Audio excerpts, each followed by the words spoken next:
On peut commencer. Alors, simplement pour vous informer que vos micros sont tous désactivés pour l'instant afin de réduire le bruit. Aussi, vous pouvez changer de nom et que seuls les écrans des panélistes, modérateurs, animateurs seront enregistrés. Alors, bonjour. Je m'appelle Christine Tourini, coordinatrice francophone de projet, programme de santé mentale chez FRDJ, et je serai la modératrice de votre séance d'aujourd'hui. Au nom de FRDJ Canada, nous tenons à commencer cette séance par des remerciements. Nous reconnaissons que, même si cette session est virtuelle, je me trouve sur les terres traditionnelles des peuples Kanyenke-Haka, Mohawk et Haudenosaunee. Tiohtià:ke, qui signifie Montréal, est historiquement connu comme un lieu de rassemblement pour de nombreuses Premières Nations. La recherche et les activités de FRDJ se déroulent sur les terres où vivent de nombreux autres habitants autochtones d'un océan à l'autre. Nous reconnaissons les terres ancestrales et non cédées de tous les Inuits, Métis et membres des Premières Nations qui vivent sur ces terres. Merci à tous d'être là. Comme je viens de mentionner, mon nom est Christine Tourini et je suis la coordinatrice francophone de projet pour les programmes de santé mentale chez FRDJ. FRDJ est la principale organisation mondiale qui finance la recherche sur le diabète de type 1. L'objectif de la recherche de FRDJ est d'améliorer la vie de toutes les personnes touchées par le DT1 en accélérant les progrès sur les possibilités les plus prometteuses de guérir, de mieux traiter et de prévenir le DT1.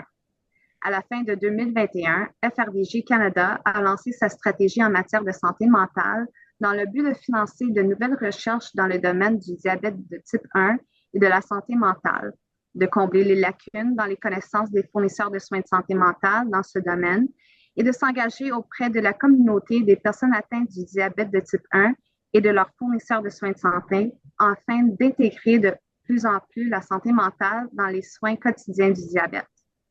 Deux initiatives majeures à l'appui de ces objectifs, en collaboration avec Diabète Canada, sont le programme de formation santé mentale et diabète, disponible sur formation.frdj.ca, et le répertoire santé mentale diabète, disponible sur répertoire.frdj.ca. Nous avons également une section sur notre site web pour les fournisseurs de soins de santé afin d'en apprendre davantage sur le DT1 et la santé mentale sous Information pour les fournisseurs de soins de santé, qui comprend un e-brief sur la reconnaissance des troubles de l'alimentation chez les personnes atteintes de DT1. Maintenant, je vais vous parler un peu de NEDIC. NEDIC est une charité canadienne enregistrée qui aide les personnes affectées par les troubles de l'alimentation depuis 1985. Il gère une ligne téléphonique nationale sans frais et un programme de clavardage en ligne qui offre du soutien, de l'information et de l'orientation aux personnes touchées et à celles qui s'occupent d'elles. Il n'est pas nécessaire d'avoir un diagnostic pour les contacter. Il s'agit d'un service anonyme et confidentiel et n'importe qui peut les contacter. C'est un problème pour vous, c'est un problème pour eux. Ils organisent également des ateliers de prévention pour les jeunes et facilitent le développement professionnel en personne et en ligne par le biais de leur programme de sensibilisation et d'éducation. Si vous avez des questions, envoyez un message privé à Harry ou envoyez un courriel à nedic@uhn.ca. Vous remarquerez que le clavardage est ouvert à tous. Si vous avez une question technique, veuillez m'envoyer un message en cliquant sur mon nom. Si vous avez une question plus générale ou un commentaire pour les panélistes, n'hésitez pas à utiliser le chat général. Si le chat devient trop distrayant, nous pourrons le désactiver jusqu'à la séance de questions-réponses. Rappel de rester en mode silencieux. Le sous-titrage en direct a été activé. La discussion est enregistrée et sera publiée sur les chaînes YouTube de FRDJ et de NEDIC. Au cours de ce webinaire, 2 études de cas seront présentées, chacune pendant environ une vingtaine de minutes, du point de vue pluridisciplinaire de nos 4 intervenants, suivi d'une séance de questions-réponses spécifiques à chaque étude de cas. N'hésitez pas à envoyer vos questions par le biais du chat pendant que les intervenants présentent chaque cas. À la fin du webinaire, nous consacrons également du temps aux questions-réponses, pour lesquelles vous pourrez utiliser la fonction « Lever la main » et poser vos questions ou l'entrer dans le chat. Nous vous rappelons nous vous rappelons de faire ce qu'il faut pour prendre soin de vous pendant cet événement. Il se peut que les émotions surprenantes ou difficiles surgissent. Il a été demandé aux panélistes et à la modératrice de parler du point de vue du je et de ne pas faire de suppositions sur les expériences des autres. Les animateurs ne représentent que leur point de vue et il en manque d'autres. Et là, je vais passer la parole à nos présenteurs. Merci beaucoup pour cette introduction. On est en effet ravis de vous retrouver pour ce deuxième tour, si on ose le qualifier comme ça. On avait, il y a quelques mois, fait un premier webinaire qui était très introductif avec Anne-Sophie et pardon, le professeur Brazo et, et Aude Borduni. Et on se joint à notre équipe aujourd'hui, le docteur Rabassa Loré, Rémi, un grand spécialiste du diabète de type 1, justement. Et il nous manquait un peu le point de vue de l'endocrinologue ou du médecin plus spécialiste de la médecine du corps, au-delà de la nutrition justement, ou du point de vue patient. Donc on est content là de compléter notre panel pour la rencontre de ce jour, rencontre qui s'oriente vraiment sur un partage de cas cliniques. C'est des cas qui sont issus de notre pratique, pour lesquels on a justement eu envie de débattre autour ensemble, puisque quelque part on s'est demandé si on avait et puis on voulait pas laisser l'impression que les troubles alimentaires étaient juste de trois grands ordres dans le diabète, et donc on a voulu aller un petit peu plus loin sur parfois justement ces enjeux diagnostiques ou ces apparences trompeuses qu'on pouvait avoir en consultation et qui devaient nous alerter. Donc c'est comme ça qu'on a un petit peu construit ce partage.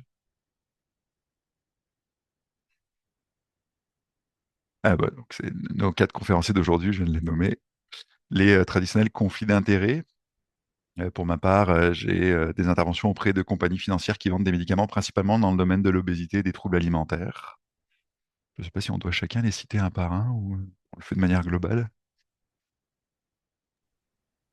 Je pense que ça va. Je pense que tu peux Parfait. aller à la On prochaine peut aller à la diapo. suivante. Donc les objectifs d'aujourd'hui, ça va être de reconnaître les indicateurs potentiels des troubles des conduites alimentaires, en particulier dans justement ces présentations symptomatiques inhabituelles. Savoir illustrer l'importance d'ajuster les interventions cliniques en fonction des comportements endocriniens et alimentaires, et puis également de parler un petit peu de ces phases de transition et de cette stigmatisation du patient qui nous amène parfois à ne pas voir les choses. Anne-Sophie, Tu veux que je fasse un petit je truc te de laisse la sauce? faire. On va faire un petit rappel parce que c'est une présentation conjointe d'UNEDIC et de la FRDJ. Donc, on sait que tout le monde n'est pas nécessairement des spécialistes du diabète de type 1. Donc, on va y aller rapidement. Donc, c'est juste un petit rappel. Le diabète de type 1, c'est une maladie auto-immune. Donc, c'est le diabète auto-immun diagnostiqué à tout âge, mais en grande partie durant l'enfance. Donc, c'est diabète auto-immun indique destruction de la production des cellules qui produisent de l'insuline et donc besoin d'administrer de l'insuline plusieurs fois par jour. Ça demande une surveillance de la glycémie, s'assurer qu'on n'a pas des hyperglycémies trop prononcées ni des hypoglycémies trop prononcées. Donc, on doit avoir un regard sur ces valeurs-là. C'est une autogestion quotidienne, donc c'est 24 heures sur 24, 7 jours sur 7. Donc, c'est un lourd fardeau pour la personne qui vit avec la condition parce que ça demande d'être constamment alerte justement à réfléchir à nos injections d'insuline, à tous les facteurs qui peuvent affecter les besoins en insuline, donc que ce soit l'activité physique, le stress, l'alimentation qui joue un très, très grand rôle. On demande souvent lors des repas de prévoir la quantité d'insuline en fonction de ce qui va être mangé. Donc, on met beaucoup d'emphase sur le calcul des glucides. Et donc, pourquoi on veut essayer de gérer ce diabète-là? C'est pour éviter le plus possible des complications aiguës, euh, comme lorsqu'il y aurait trop d'insuline et que ça pourrait nous amener en hypoglycémie. Qui peut même être sévère, ou d'autres complications aiguës pourraient être aussi un manque d'insuline complet, et donc on pourrait aller en acidocétose diabétique. Et au long terme, on cherche aussi à éviter ou retarder l'apparition de complications, que ce soit aux yeux, aux reins, aux nerfs. Donc, il y a plusieurs raisons pour lesquelles on met beaucoup d'emphase sur l'autosurveillance constante du diabète. Aude, aurais-tu un petit mot à rajouter sur le diabète de type 1? Ça te convient, Rémi? Un petit rappel, c'était le petit rappel. Ça me convient. Ça te convient. Et le petit rappel suivant qu'on voulait faire, c'est un peu justement sur ces fameux troubles des conduites alimentaires, où parfois c'est difficile de se repérer un peu sur ce continuum-là et toutes ces entités. Donc, ce qu'on souhaitait rappeler, c'est que traditionnellement, au cœur de la définition des troubles des conduites alimentaires, il y a l'image corporelle qui est en souffrance et l'influence excessive qu'a cette image sur justement l'estime de soi, la perception qu'on a de soi-même. Et donc après, on va découler ou ranger les troubles. C'est vraiment un classement qu'on propose de ce qu'on appelle des troubles plus restrictifs à des troubles plus désinhibés. Donc, du côté de la restriction, on va retrouver l'anorexie mentale, qui est probablement le trouble le plus, j'allais employer connu, même si c'est pas très vrai, en tout cas le plus populaire, nommé, le plus anciennement décrit, avec la boulimie. Et on a d'autres troubles qui sont moins connus. Il y a un trouble qui va toucher plus les enfants qu'on appelle l'ARFID. L'acronyme veut dire en fait restriction ou évitement d'ingestion d'aliments, évitement volontaire. L'orthorexie, qui est un trouble dont on parle de plus en plus, qui est cette tendance à appliquer ou d'être extrêmement rigide dans des règles alimentaires qui va conduire à de la souffrance. Et puis, de l'autre côté du continuum, on va avoir des troubles plus désinhibés, comme le grignotage, le fait de manger de façon répétée, les compulsions alimentaires, justement, qui vont être des répétitions tout au long de la journée. Et puis, le trouble d'accès hyperphagique, qui est le troisième grand trouble alimentaire. Je dis grand parce que dans le DSM-5, la classification psychiatrique, c'est ceux-là qui sont catégorisés comme les grands troubles, l'anorexie mentale, la boulimie et le trouble d'accès hyperphagique. Donc, dans l'anorexie mentale, c'est une prévalence de restrictions alimentaires. On l'a vu, dans la boulimie, on va voir des comportements qui vont venir compenser justement les épisodes de désinhibition alimentaire pour ne pas, par peur de prendre du poids. Et puis le trouble d'accès hyperphagique, c'est des épisodes de perte de contrôle alimentaire qui vont conduire à l'ingestion d'aliments jusqu'à avoir mal, se sentir inconfortable et puis vivre un sentiment de dégoût, de culpabilité. C'est vraiment une définition extrêmement sommaire des troubles que je vous ai donné en quelques mots, mais c'est pour arriver un petit peu à les remettre sur ce continuum-là. Euh, c'est ça. Et puis, c'est ça. Donc là, en dehors des grands troubles alimentaires, qu'est-ce que c'est que ces fameux disordered eating, comme on les dit en anglais, désordre alimentaire? Et ben, en fait, c'est tout ce qu'on va trouver entre l'alimentation normale et les troubles des conduites alimentaires. Et l'enjeu qu'on a toujours en tant que clinicien, et puis je veux dire, quelque part aussi en tant que patient, puis autre, tu me diras si je me trompe, c'est de savoir est-ce qu'on est quelque part dans un vrai trouble légitime pour en parler ou quoi que ce soit. Puis on le redit tout de suite, on est toujours légitime pour parler des difficultés qu'on vit. En tout cas, c'est désordre alimentaire, c'est justement ce qui va se mettre un petit peu dans tous ces interstices de nos classifications cliniques habituelles, parce que rappelons que ça ne reste que des classifications. Et donc, ça va inclure des symptômes et des comportements qui vont appartenir aux troubles des conduites alimentaires, mais pas que, et à une fréquence moindre ou à une gravité moindre. Donc, ça va être par exemple des régimes extrêmement fréquents, l'anxiété associée à certains aliments ou à la peur de sauter des repas. Ça peut être aussi des comportements de jeûne ou de purge pour compenser des aliments, mais qui ne vont pas atteindre les critères de la boulimie nerveuse. Ça peut être les fluctuations chroniques du poids, des rituels rigides de la nourriture, comme on parlait avec l'orthorexie, le sentiment de honte, de culpabilité associé à l'alimentation, à la à la sous ou à l'alimentation normale d'ailleurs, et puis ce qu'on appelle la perte de contrôle alimentaire, ce sentiment d'être dépassé, pris sous le contrôle de l'alimentation. Je m'en plus Anne-Sophie, c'était moi celle-là? Ouais. Euh, classiquement, classiquement aussi, on a tendance à attribuer différents éléments comme spécifiques et non spécifiques des troubles du comportement alimentaire chez les personnes qui vivent avec un diabète de type 1, justement. Donc, il y a des symptômes qui seraient plus généraux et des symptômes qui seraient plus spécifiques. Puis, vous l'aurez compris un peu à l'introduction, on va chercher à aller un petit peu au-delà de ça aujourd'hui, mais en tout cas, traditionnellement, là aussi, c'est comme ça qu'on décrit ça.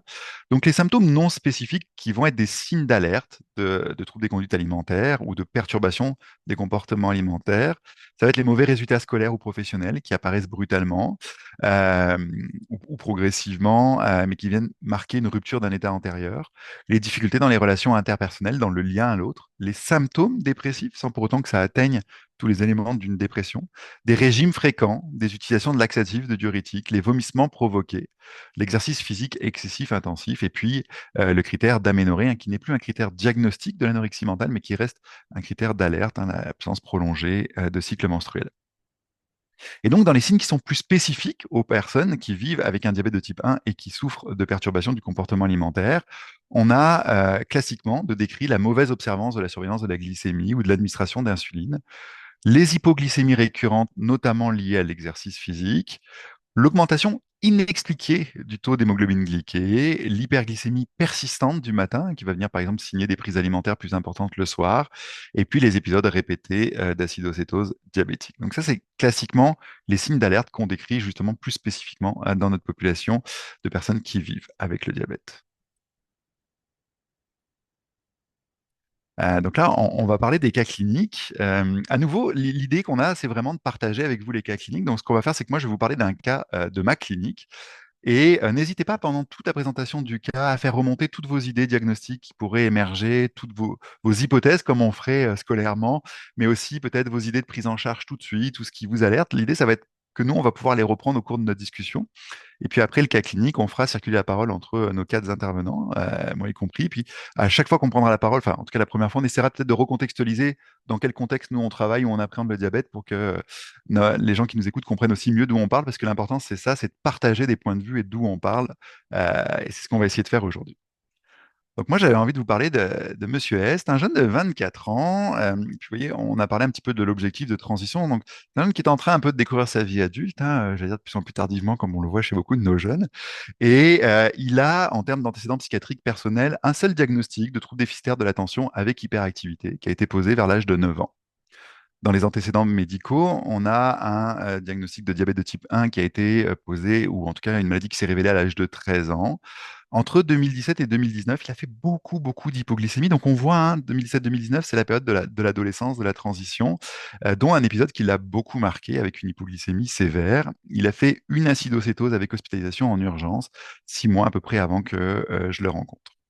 Quand j'explore les habitudes de vie de monsieur, il consomme pas d'alcool. Et ce qui est intéressant, c'est qu'il dit qu'il en consomme pas parce que ça l'inquiète trop de prendre de l'alcool sur son contrôle de glycémie.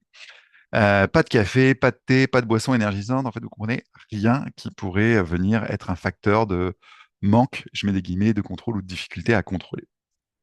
À noter quand même que dans sa plus jeune enfance, il a pris pas mal de toxiques, un peu de cocaïne, un peu d'amphétamine, un peu de NMDA, donc des drogues très récréatives, mais il n'en consomme plus là maintenant depuis 3-4 ans.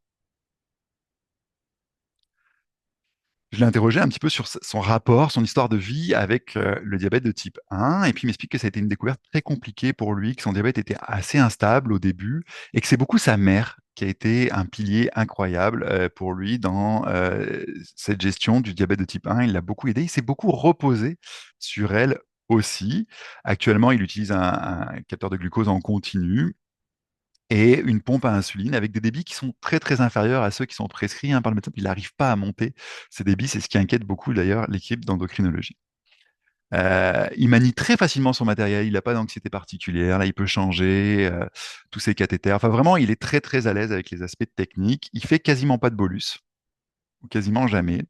Et puis, ces corrections des hypoglycémies, ben, en fait, c'est très variable. Il n'a pas de stratégie j'allais dire, vraiment prédéfinie ou stéréotypée de gestion de ses hypoglycémies.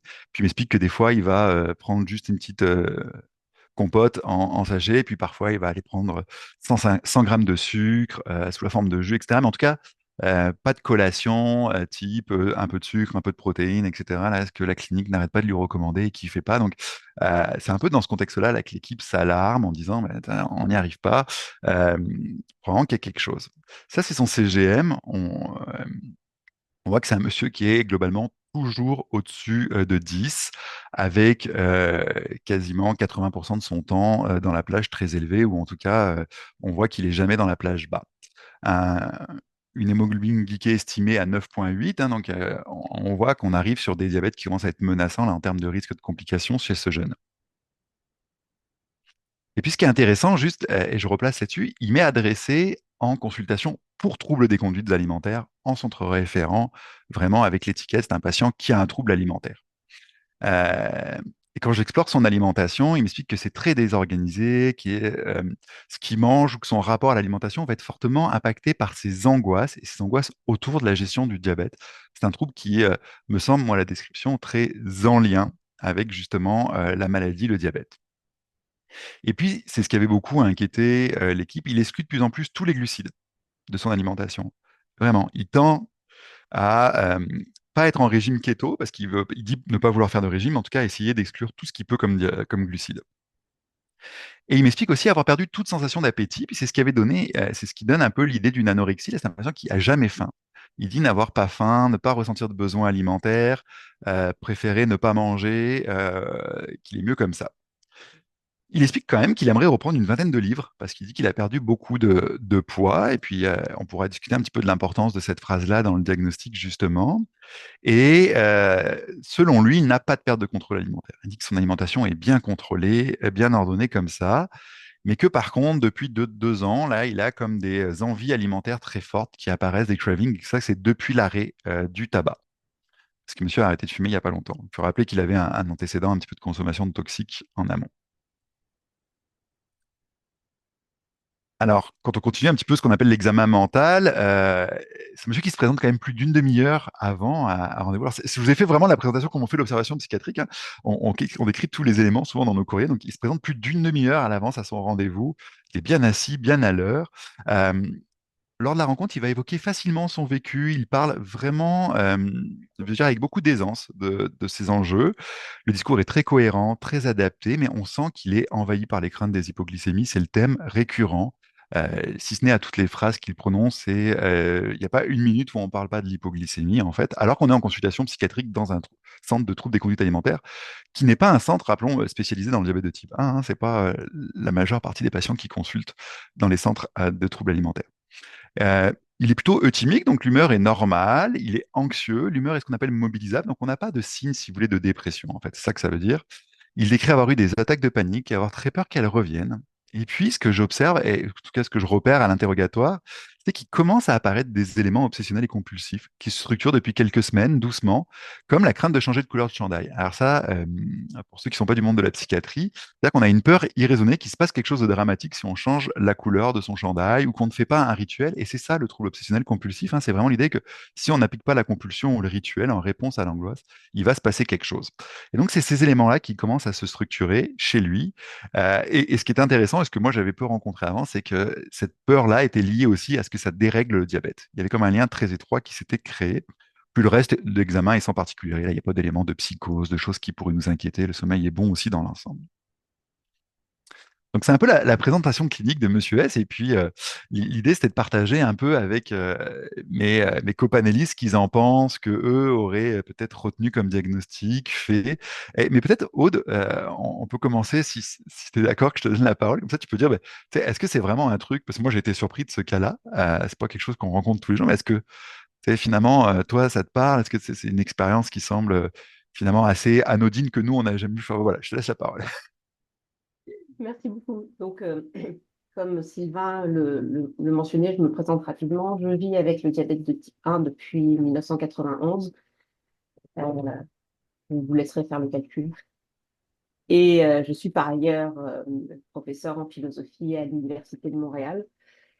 Ce qui m'interpelle dans le cas clinique que tu viens de présenter, Sylvain, c'est le fait que, si je comprends bien, ce patient t'est adressé pour des troubles du comportement alimentaire, alors même que lui-même pense qu'il ne souffre pas de troubles du comportement alimentaire. Donc, si je comprends bien, et ça rejoint une des questions ou un des points que tu soulevais précédemment, pour lui, son alimentation est entre guillemets normale. Et comment est-ce qu'il a vécu le fait d'être renvoyé vers un spécialiste de la santé mentale, alors que pour lui, il y a peut-être des problèmes, mais ils ne sont pas de cette nature-là? C'est intéressant parce que je pense que c'était en fait plus confus que ça dans son esprit à lui. C'est-à-dire qu'il avait comme cette souffrance très forte. Il voyait bien qu'il était incapable de remettre des glucides dans son alimentation malgré tous les conseils qu'on lui donnait au niveau nutritionnel. Donc il était paniqué. Puis donc il comprenait quelque part le parcours qu'il en est à avoir un professionnel de santé mentale. Euh, Après, c'est ça. Il dit, ouais, ouais, les centres de troubles alimentaires, tu sais, pourquoi pas? Ça touche l'alimentation. Je me suis dit que c'était un peu ça la raison. Mais en effet, il y avait comme aussi, je me laisse un peu porter par le flux. Il l'a pas vécu de façon négative, parce que je pense que on pourra aussi en discuter de ça. Dans le réseau québécois était content d'avoir accès à un centre de santé mentale. Il y avait ça aussi qui jouait, je pense. Mais en effet, il est venu parce qu'on lui a dit que c'était là qu'il fallait aller. Mais moi, j'ai une question pour toi, Sylvain. Ils te l'ont référé pour trouble du comportement alimentaire, de Ouais. façon pour investiguer un trouble du comportement alimentaire. Puis, dans ta présentation de ton cas, il y a certains traits qui pourraient nous dire, justement, il y avait un certain évitement des glucides, il y avait différents éléments. Il n'y avait pas nécessairement de perte de poids récente, mais il n'y avait pas de gain de poids de ce que je comprends. Ah, Est-ce que c'était quelque chose qui lui essayait et il n'arrivait pas à gagner du poids? Est-ce que tout ça a rentré dans la réflexion de ton cas? oui, et en effet, il y avait eu une perte de poids en fait du fait des récurrences d'hyperglycémie, d'acidocétose qui s'étaient instaurées. Donc, c'est un monsieur qui physiquement se présentait, en tout cas lui, se considérait comme maigre. Et c'est marrant parce qu'il y avait ces mots-là qui disent pas que ça me déplaise, mais j'aimerais bien gagner un peu, être un peu plus musclé, être un peu plus en forme. Donc, ouais, il n'y avait pas de préoccupation corporelle importante, mais ceci dit, honnêtement, à la première façon dont il pouvait le dire, je comprends qu'il pouvait y avoir des inquiétudes de ce côté-là. C'est-à-dire qu'il y avait quelque chose de l'ordre de l'insatisfaction du poids actuel. Mais là aussi, puis du coup, on rentre un peu dans le débat là, de la discussion, mais euh, la question, c'est finalement, est-ce que j'ai des conduites alimentaires ou de restriction de diabète qui m'amènent à perdre du poids parce que je cherche ça, ou est-ce que je souffre de cet enjeu de ne pas arriver à reprendre du poids? Et je pense que c'est la connaissance vraiment des deux sphères, je veux dire santé mentale et diabète, qui, en tout cas moi, m'a fait faire l'hypothèse que ben non, c'était plus une conséquence de l'hyperglycémie permanente, probablement plus du fait de la peur des hippos, qui faisait qu'il était régulièrement en hyperglycémie, donc probablement en acidocétose assez régulièrement, qui fait qu'il brûlait son tissu adipeux et qu'il avait du mal à reprendre du poids, alors même que c'était un de ses désirs. Ce qui peut, quand on n'a pas la connaissance justement du mécanisme peut-être sous-jacent, amener à considérer qu'en fait il fait juste perdre du poids et qu'il nous dit pas la vérité, ou on a des réflexes comme ça hein, qui arrivent dans le monde médical. Donc c'est ça. Il y avait un enjeu quand même du côté corporel, hein, disant, il n'arrive pas à reprendre du poids. Sylvain, si je peux me permettre d'ajouter deux points.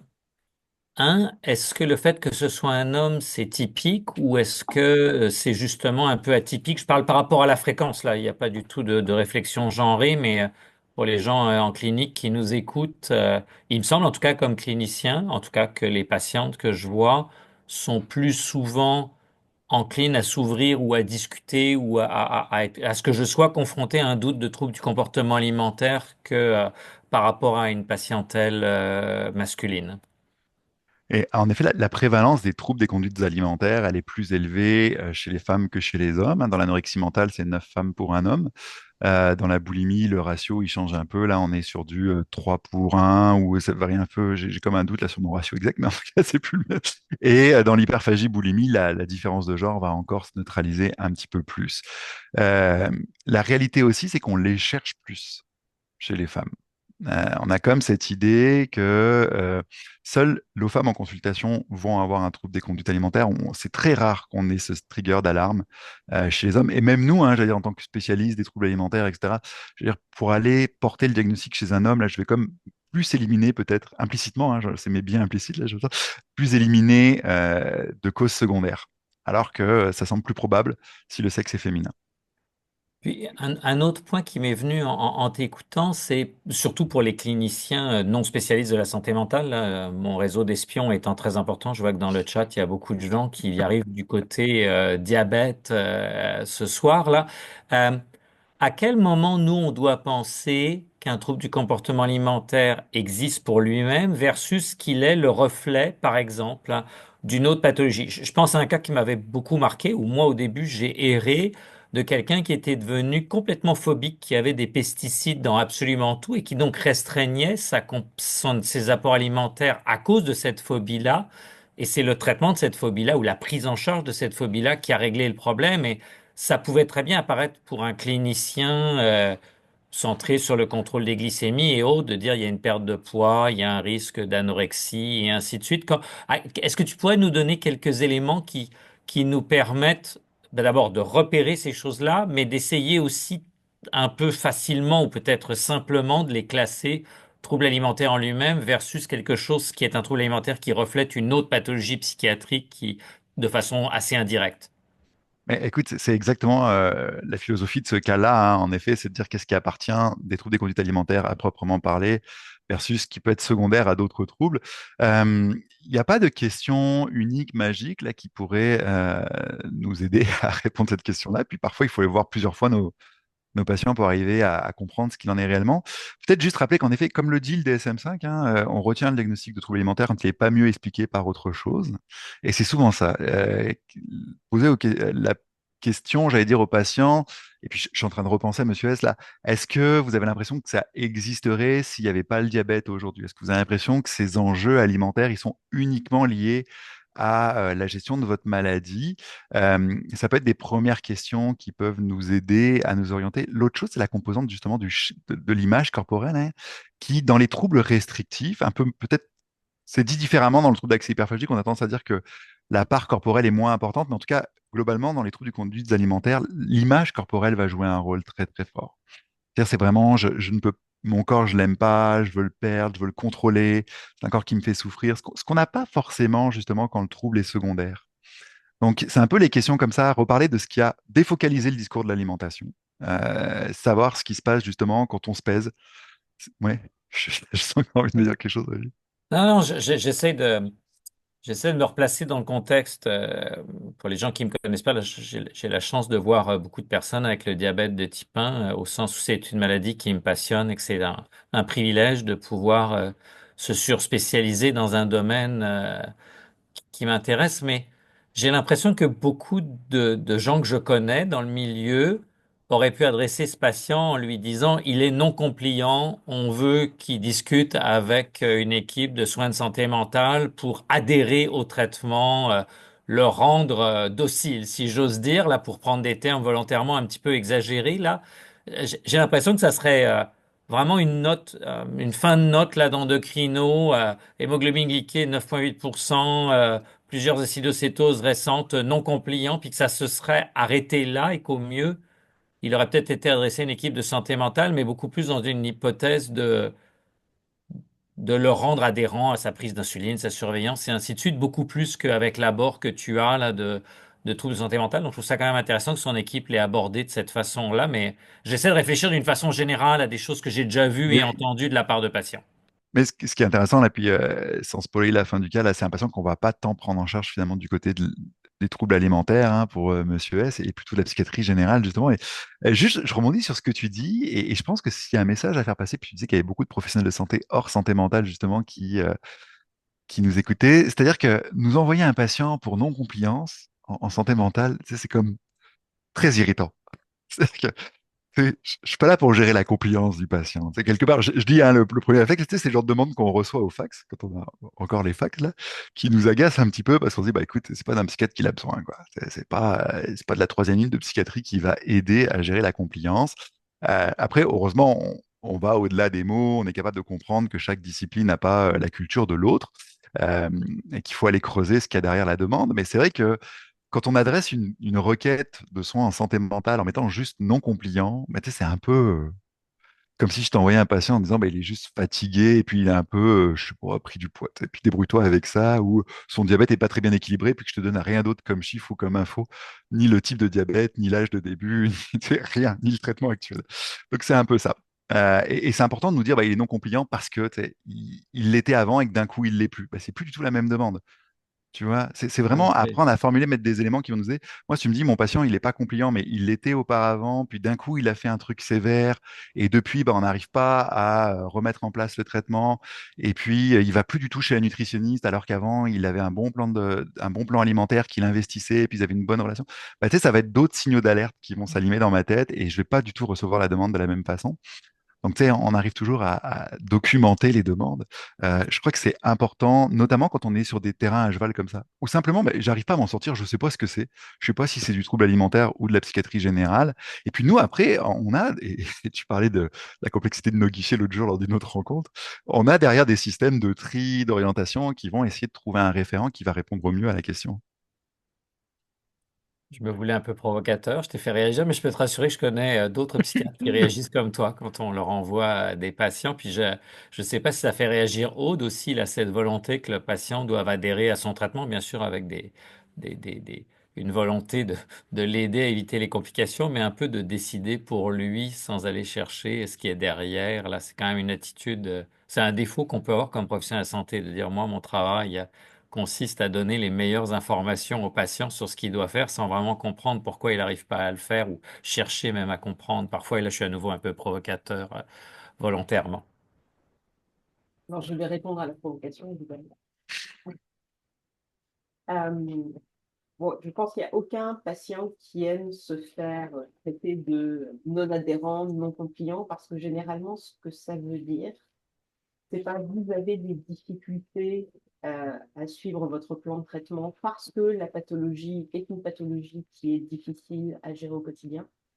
C'est plutôt parce que vous êtes alors ou quoi, paresseux, vous n'avez pas de volonté, ou je l'ai entendu de la part d'un certain nombre de professionnels de la santé en diabétologie, vous donnez toujours la priorité à la satisfaction à court terme en restant complètement aveugle aux complications à long terme. Et donc l'idée, très souvent, c'est que ce qui expliquerait la, entre guillemets, non-compliance, c'est le fait que le patient ne comprend pas non seulement la nature de la maladie et ne comprend pas ce qui est son propre bien, et donc il faut un peu le forcer. On va y aller avec du top love. Dans mon expérience, ça ne marche pas généralement, parce que c'est une bonne manière pour que le patient se braque. Je pense qu'une première étape consiste à reconnaître vraiment humblement la complexité, la lourdeur de la pathologie, et le fait aussi que, aussitôt qu'on touche aux questions de l'alimentation, énormément de points se croisent, qui peuvent être des points à la fois proprement de santé, c'est-à-dire on se préoccupe de l'alimentation parce qu'on se préoccupe du diabète, et de ce point de vue-là, c'est peut-être la raison pour laquelle, Sylvain, dans le cas que tu présentes, il y a ce rapport un peu compliqué aux glucides, mais parce que, en un certain sens, pour une personne qui vit avec le diabète de type 1, l'alimentation, c'est un médicament au sens où l'insuline l'est. Ce qui peut induire aussi un rapport complètement, j'allais dire, désincarné à la nourriture. Et ce qui me fait songer à ça dans ce cas-ci, c'est l'absence de signaux de faim. Parce qu'il s'avère que quand on vit avec le diabète de type 1, parfois on a faim, mais on a la glycémie au plafond. Donc, on apprend à ignorer ces signaux de faim, ou on apprend à demander à son lecteur de glycémie l'autorisation de manger avant de manger. Et moi, la première, ça m'arrive parfois, j'ai faim, je regarde ma glycémie et ma glycémie est super belle, super stable. Est-ce que je vais prendre le risque, parce que, parce que j'ai faim, de mettre à bas ce superbe équilibre? Euh, et d'autre part, il y a des moments où on doit manger alors qu'on n'a pas faim. On a une gastro, plutôt mourir que de manger quelque chose, mais on est en hypo, et donc il faut manger. Donc l'idée que c'est très facile pour, comme certainement pour des personnes qui souffriraient d'allergies très fortes à certains aliments, c'est difficile d'envisager l'alimentation de manière naïve ou intuitive en se focalisant sur ces sensations de faim ou de pas faim, parce que en fait, la nature de la pathologie conduit à envisager l'alimentation pour autre chose que de l'alimentation. Et par-dessus se greffent tous les déterminants de la beauté, du bien-être, de la forme corporelle, et aussi certaines croyances alimentaires qui peuvent être tout à fait respectables, mais si vous venez d'une famille italienne comme la mienne, euh, eh bien, la pasta, les pâtes, c'est la base de l'alimentation. Ça n'existe pas, on mange des pâtes tout le temps, c'est l'aliment le plus important, c'est la base. Euh, si vous êtes végétarien, ça suscite aussi d'autres questionnements. Ça veut dire aussi que votre alimentation, naturellement, elle est sous la surveillance de tout un tas d'acteurs. Vous ne voudriez pas que les gens viennent commenter sur ce que vous avez dans votre assiette. Et donc, vous avez à la fois les professionnels de santé qui vont regarder votre alimentation, mais aussi votre conjoint, vos amis, qui devraient manger ça. Ce qui fait que, par exemple, beaucoup de patients, en fait, on renonce à manger en groupe pour manger tout seul. Je ne sais pas quelle est votre expérience à tous les trois avec ce type de problématique.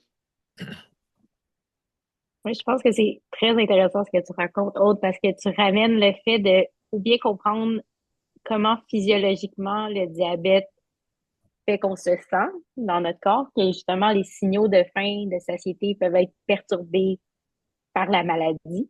Mais il faut aussi réfléchir à justement tout l'emphase qu'on met sur l'alimentation. Et c'est là qu'on se rend compte que si on est un professionnel de soins qui traite quelqu'un avec le diabète de type 1, c'est important de comprendre la condition pour être sûr de ne pas être dans les jugements et de ne pas essayer d'imposer des choses sans essayer de comprendre un peu la réalité de la personne. Puis je pense que tu l'as vraiment bien exposé.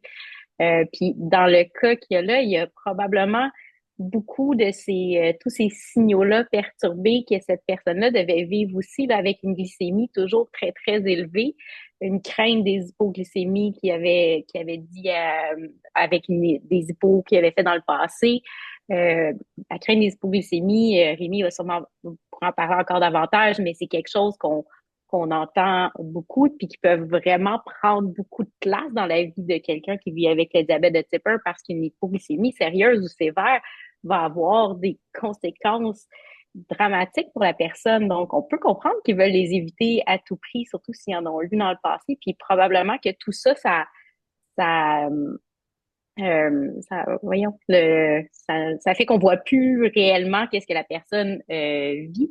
Donc, moi, je pense que tu as très bien exposé la complexité de vivre avec le diabète, une maladie où l'alimentation est omniprésente dans sa gestion, en fait. Sylvain, j'aimerais te demander si on regarde ça du côté de l'endocrino, hors santé mentale, mais en tenant compte qu'il y a un contexte de santé mentale dans ce cas-là, est-ce que de proposer à ce genre de patient de passer avec un système automatisé de contrôle de la glycémie, où on va pouvoir lui dire que ça n'élimine pas les hypos, mais que ça réduit énormément les choses, le risque, c'est quand même le meilleur outil qu'on a. Là, faut pas exagérer l'avantage de cet outil-là, mais c'est vraiment un outil extraordinaire. Ça enlève une partie de la charge mentale, ce qui ne veut pas dire qu'il ne reste pas une charge mentale en valeur absolue très importante, mais elle baisse quand même. Il peut y avoir des discussions autour de ce que ça peut faire sur le comportement alimentaire, mais est-ce que ça, tu mentionnes à un moment qui donc il a une crainte importante des hippos, il a quand même une bonne gestion de son matériel, c'est pas les bonnes doses au bon moment, à nouveau, sans que Non. ce soit un jugement. By the way, j'ai une phrase pour ça quand je vois un jeune ou une jeune résidente qui comprend pas, je lui dis que le jugement n'a jamais soigné personne, là que ça fait pas partie des traitements qui sont reconnus. Mais est-ce que tu penses que ça peut être une bonne chose de proposer en même Mais temps, au même temps qu'il vient de voir, de dire, ben peut-être que le passage à de la technologie un peu plus importante va vous aider. Je pense en particulier donc à un système automatisé de perfusion d'insuline. en fait, c'est exactement la question que j'avais plutôt te poser là.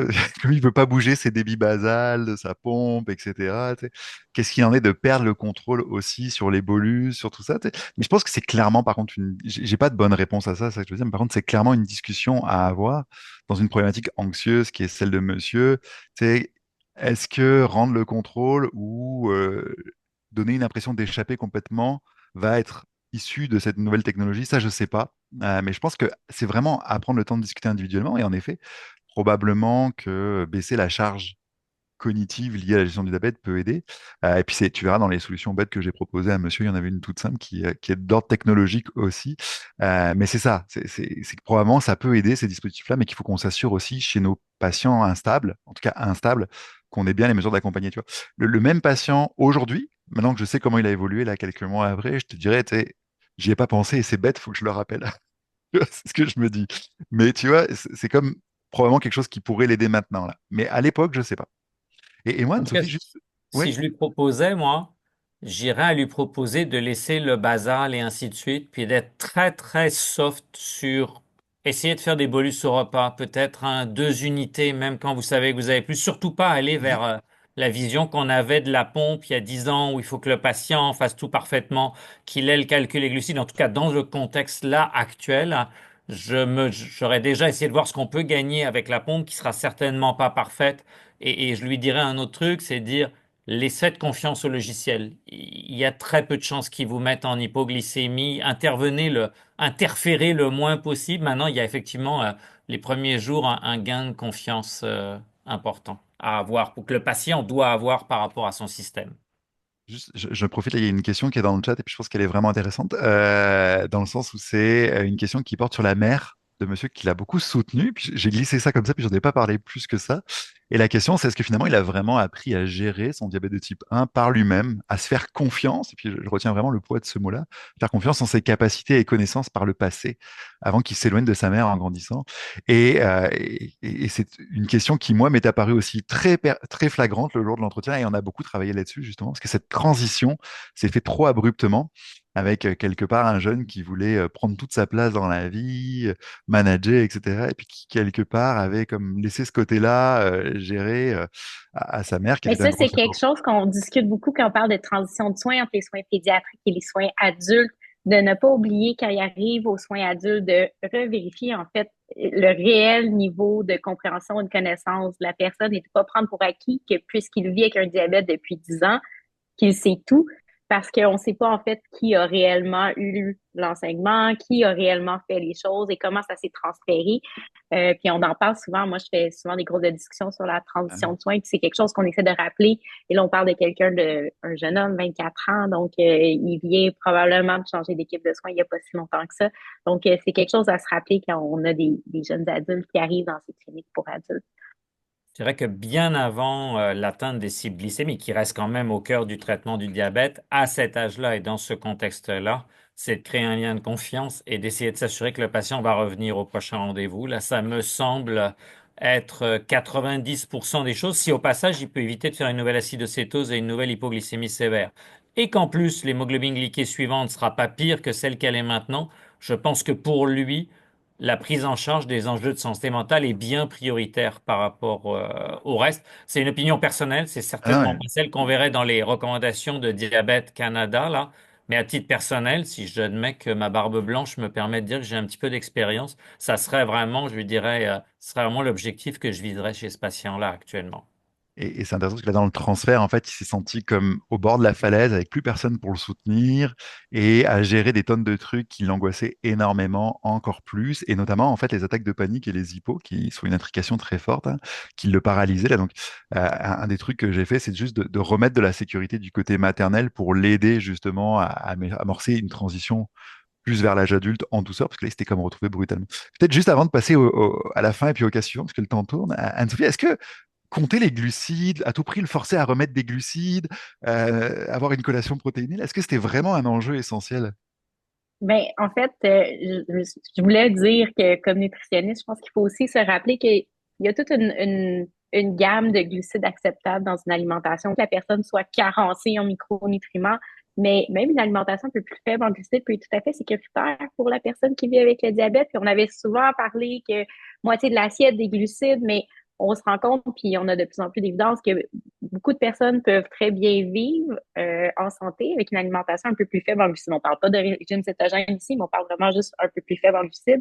Donc, il n'y a pas nécessairement besoin de réaugmenter. Là, on n'a pas un portrait précis de son alimentation, mais c'est aussi correct d'avoir une alimentation un peu plus faible en glucides, surtout quand on se rend compte que ça nous aide dans notre quotidien avec le diabète de type 1. Ça peut être tout à fait acceptable d'avoir une alimentation moins élevée en glucides. L'idée des protéines dans la collation, après, ça, c'est un peu différent. C'est sûr qu'on veut que la personne puisse le mieux possible gérer sa glycémie jusqu'au prochain repas, puis l'ajout d'une protéine dans la collation post-hypo va aider. Mais ça, je pense que c'est de ramener à rediscuter des hypoglycémies avec la personne, de rediscuter des symptômes d'hypoglycémie, de comment on les gère, qu'est-ce qu'on devrait prendre, d'avoir un plan d'action concret. Si tu fais une hypo, ben, t'as ton kit avec toi. Tu sais que tes 15-20 grammes de glucides que tu devrais prendre au début, ben, ils sont proches de toi, puis c'est correct pour pas nécessairement aller aux 100-150 grammes de glucides que la personne mentionnait. Mais ça, on peut le travailler avec lui aussi. Puis son équipe de diabète l'a sûrement fait, va le faire. Mais faut-il encore avoir la place de le faire quand l'anxiété est trop forte? Là, c'est tout souvent Tout le jeu. à fait. Mais d'une façon générale, en dehors de ce cas-là, on est plusieurs ce soir à avoir la chance de participer au registre Better et d'avoir les patients. On voit quand même que c'est un endroit où les patients se comportent différemment des recommandations. La recommandation classique, c'est quand même d'avoir un certain volume de glucides, une certaine quantité. Là, on n'est pas là ce soir pour redonner les chiffres, mais on voit qu'en moyenne, les patients prennent à peu près la moitié de ce qu'il aurait recommandé. D'ailleurs, les recommandations ne sont pas basées sur des éléments très, très, très robustes, hein. Et c'est intéressant de voir que je pense que la réaction normale, c'est que les patients voient qu'en restreignant d'une façon modeste leurs glucides, encore une fois, là, je crois qu'il n'y a pas besoin d'aller jusqu'au régime cétogène, on voit un impact immédiat sur les glycémies qui, à mon avis, sont un élément important du diabète, mais qu'on a beaucoup trop placé au centre et beaucoup trop de façon importante pour ça. Donc, on le voit vraiment dans le registre Batcher que l'apport glucide moyen n'est pas celui que recommanderait Diabète Canada. Ils ont tort ou ils ont raison, j'en sais rien. Les patients ou Diabète Canada, là, quelle est la sécurité de ça au long cours? Mais je crois que c'est évident que les patients voient un impact très rapide d'un peu restreindre leurs glucides et ainsi de suite. Puis peut-être pour finir sur ce cas-là, avant que tu nous dises, Sylvain, je me demandais si c'était un patient qui en plus avait des grandes variations glycémiques, est-ce que tu penses que, parce que ça, on a des patients qui ont ça, est-ce que tu penses que ça peut déclencher la faim, monter la faim, ou même question, mais tu remplaces le mot faim par le mot émotion, au sens, est-ce que tu Ouais. peux, on entend ça des patients des fois qui nous disent que les fluctuations glycémiques influencent leurs signaux de faim et influencent leur humeur. Écoute, ça va me permettre d'aller faire la fin justement parce que c'était exactement tout l'enjeu. Et puis c'est parfait parce que ta question. En fait, ce monsieur, dans sa vie, il a fait des attaques de panique vraiment sur un trouble anxieux, hein, en fait, classique, comme on verrait en santé mentale. Sauf qu'à un moment donné, il en a fait une quasiment en même temps qu'une hypoglycémie. euh, et qu'en fait, les deux signaux se sont complètement amalgamés, ce qui fait qu'en fait, il était plus capable de déceler ce qui était le signal de panique avec les mains moites, la sueur, la tête un peu confuse, et ce qui était de l'attaque de panique. Donc en permanence, il y avait la peur d'une récidive d'attaque de panique, ce qui est très typique hein, du trouble anxieux avec attaque de panique, et en même temps la peur d'une hypo sévère avec une désensibilisation des signaux. Et donc tout ça était devenu très amalgamé. Donc une grosse partie en fait du diagnostic, c'était de dire qu'il y avait une phobie spécifique des hypoglycémies qui s'était installée, donc un trouble spécifique du diabète, avec un trouble anxieux versus un trouble obsessionnel compulsif qui était en train de s'instaurer. Puis ça, c'est moi ce qui m'a le plus inquiété, hein, la question de ne pas changer de couleur de chandail pour pas avoir d'hypo. Ça, c'est quand même vraiment de l'obsessionnel, un TOC qui est en train de se mettre en place, puis on veut pas que ça s'installe. Et puis, il avait toujours son trouble déficitaire, là, de l'attention, qui du coup n'était pas traité, ou en tout cas pas complètement traité non plus, parce qu'il avait évincé tous ces traitements-là. Donc, ça avait conduit à une espèce d'éviction des soins, à une espèce d'amalgame où plus personne ne comprenait rien, je pense, on va se le dire comme ça. Et toute une partie de la job a été justement de prendre le temps de lui réexpliquer chacun des éléments que entre guillemets, les attaques paniques, on n'en mourrait pas, donc une prise en charge très santé mentale, d'appuyer la prise en charge aussi très diabète de type 1 en disant bah, qu'est-ce qu'on peut faire pour prévenir l'hypoglycémie, se réexposer progressivement à des doses de sucre. Moi, j'appelle ça comme ça, c'est vraiment de la thérapie d'exposition, hein. C'est-à-dire combien j'accepte de monter de glucides par repas, combien j'accepte de m'injecter d'insuline, par exemple pour les patients qui ont peur de l'inverse, on le sait, c'est comme des thérapies d'exposition qu'on va faire. Euh, et puis honnêtement, le premier truc que j'ai fait, c'est de créer un climat sécuritaire pour lui. Donc on a utilisé la fameuse application avec un dé là, qui permet à une autre personne de suivre le monitoring en continu d'un autre. Et puis du coup, on a partagé avec sa mère la gestion, ce qui a recréé un soutien en nommant d'emblée que c'était pas la bonne solution et qu'on voulait aller vers autre chose à terme. Mais en tout cas, ça a permis de libérer de l'espace de travail psychique, j'allais dire, beaucoup de psychoéducation sur attaque de panique, signes d'hypo, à quel point justement émotion et hypo pouvaient se confondre. On a beaucoup travaillé l'anxiété, et puis en fait, à un moment donné, on va remettre les choses où elles sont, hein. Trouble anxieux, le traitement, on a mis de la sertraline, parce que ça commençait à se mettre sur un TOC, et puis c'est un monsieur qui, à 50 mg de sertraline, a comme revécu. Littéralement, parce qu'on a réussi à avoir une très nette amélioration de l'anxiété, ce qui a repermis de reprendre la main, si j'ose employer cette expression-là, sur le diabète, justement, de réapaiser le lien, etc. Et puis, ça a fait beaucoup de bien, alors que ça n'a pas été une prise en charge, j'allais dire, extraordinaire, de troisième recours, compliqué. Vous voyez, donc, ce que moi, je m'a beaucoup informé de ce cas-là, et puis on en parlait Rémi il n'y a pas longtemps, là, c'est tout le besoin qu'on a justement de mieux parler un peu de cette intrication très forte qu'il y a dans le diabète entre les symptômes alimentaires, les symptômes de santé mentale, et plus qu'au-delà du diagnostic, savoir aller justement détricoter, j'aime cette expression-là, tout ça pour rendre aux patients la compréhension et des possibilités d'agir sur ces difficultés. Peut-être qu'on passe au deuxième Ouais. cas clinique, puisque le Je temps rajoute tourne. là-dessus là de prescrire du Baqsimi puis de commencer à discuter d'un système automatisé s'il est au point. Là, le Baqsimi C'est étant ça. quand même Dextape. la ceinture et les bretelles en cas d'hypoglycémie sévère. Et Rémi, je vais te laisser alors le micro en plus. Ouais, est-ce que c'est... Oui, c'est toi qui vas... Alors, donc, l'idée, c'est de... Une nouvelle consultation, une dame dans la deuxième moitié de la quarantaine qui m'est transférée d'un ou d'une collègue. Puis déjà, ça me semble un petit peu surprenant au début parce que c'est une collègue qui connaît le diabète de type 1, qui suit les patients, puis il n'y a pas de motif dans la consultation au-delà de demande prise en charge diabète de type 1. Donc, tu vois, Sylvain, il y a aussi des choses qui peuvent des fois agacer les endocrinologues, même si je comprends que c'est tout à fait ça. C'est une dame qui vit depuis 40 ans avec le diabète de type 1.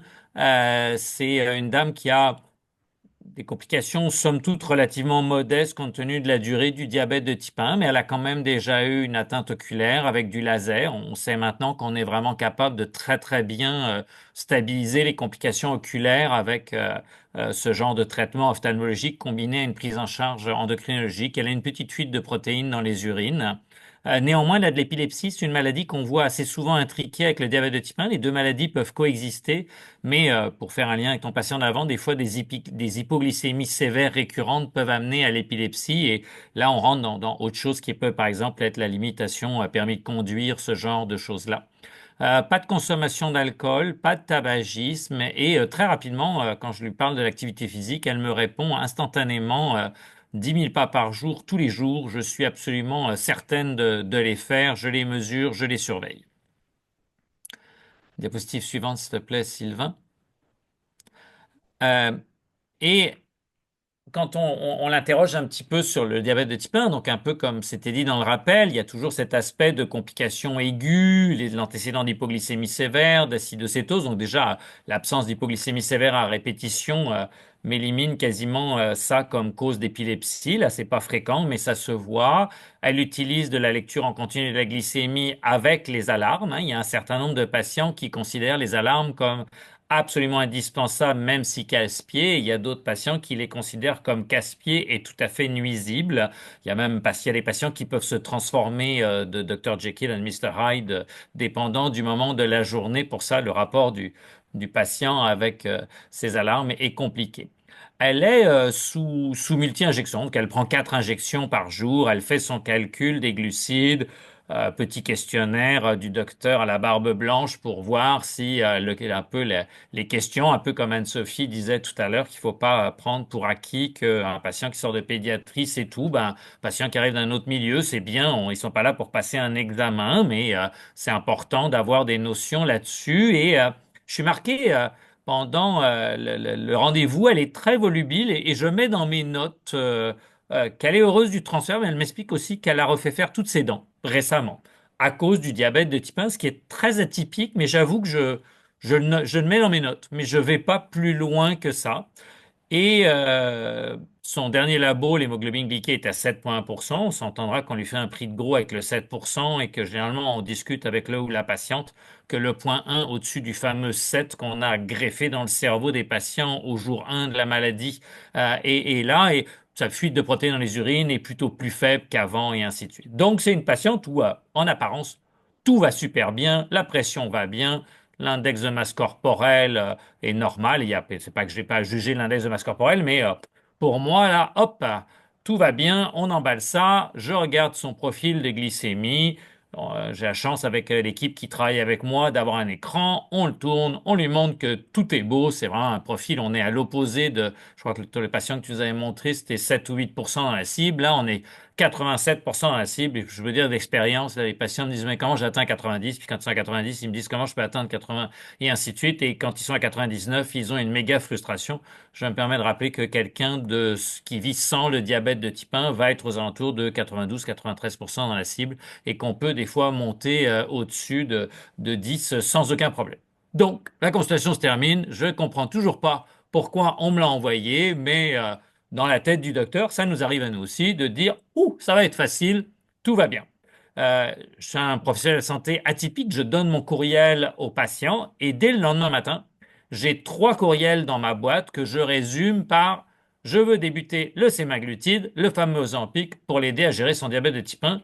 Les yeux du docteur deviennent plus grands que ses lunettes en disant, bah voyons donc hier, tout allait bien, je comprends absolument pas. Et 3 courriels de suite d'un patient, c'est pas approprié, mais ça montre qu'il y a quelque chose qui va pas. Donc, pour m'en sortir et pour éviter de rentrer dans le ping-pong du courriel, Je lui propose une nouvelle consultation rapide. Et là, elle arrive, j'ai l'impression qu'elle est assise sur un oursin. Elle est extrêmement inconfortable, elle va pas bien. Donc, en une dizaine de jours, je suis passé d'une patiente extrêmement volubile, chaleureuse, presque des fois un petit peu trop pour un premier rendez-vous, à quelqu'un qui semble vraiment mal.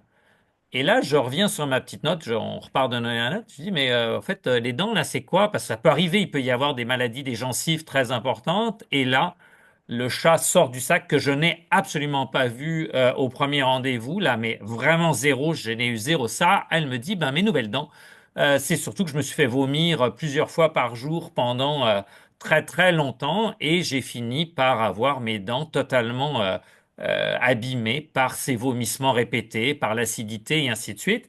Et pourquoi elle se fait vomir? Parce que elle me dit 2 à 4 fois par jour, j'ai des raptus boulimiques, mais j'ai appris à les gérer parfaitement. D'ailleurs, rappelez-vous, vous m'avez dit que mon contrôle glycémique était absolument parfait. Il y a quelques éléments, et là, d'un seul coup, je vois un personnage complètement différent du premier, au sens où moi, je me suis fait avoir, mais où la patiente a aussi joué un rôle, parce on a un rôle social, elle voulait répondre au schéma de la bonne patiente, même si j'aime pas du tout ça, qui voulait plaire à son nouvel endocrinologue et ainsi de suite. Et là, les éléments anxieux, sans éléments dépressifs vraiment inquiétants apparaissent. Ben, vous allez mettre dehors, qu'est-ce qu'on va pouvoir faire, et ainsi de suite. Et elle dit qu'en fait, c'est elle qui a demandé son transfert parce que elle essayait d'évoquer le problème avec son ancienne équipe de soins et qu'on lui disait, ben voyons donc, votre hémoglobine glyquée est parfaite, donc il n'y en a pas de problème puisque vous atteignez le A+ du traitement du diabète. Voilà, donc c'est l'idée, c'est quelque chose qui m'a beaucoup surpris parce que moi, au premier rendez-vous, je n'ai absolument pas suspecté ça et pour moi, c'était effectivement la patiente peut-être plus facile à suivre et donc il y avait un certain confort de mon côté et qui m'a alors que pourtant, elle a laissé une petite bombe. Elle a laissé une petite grenade découpillée en parlant de ses dents changées. J'aurais dû peut-être aller là-dessus au début. Puis je pense qu'elle avait beaucoup de culpabilité que j'arrive pas à accrocher sur le petit élément qu'elle a mis. Puis je m'en veux de ne pas l'avoir fait, même si on a rattrapé les éléments. Donc voilà, un épisode de boulimie que j'ai pas du tout vu avec un profil glycémique absolument parfait, suivi d'une demande de Zampic. Écoute, quand on avait parlé, Rémi, en amont, là, quand on cherchait le type de cas qu'on avait envie de présenter, je trouvais ça vraiment intéressant de se dire derrière la perfection, il y a aussi parfois, et peut-être même souvent, de la souffrance. Et c'est un bel exemple qui illustre vraiment ça, hein. C'est-à-dire, comme tu le dis, là, c'est parfait, l'hémoglobine glyquée est bonne. Et pour autant, on considère que, moi, j'ai tendance à considérer que tous les médecins qui travaillent autour de moi ont une seule et unique chose à cœur, c'est d'aider leurs patients.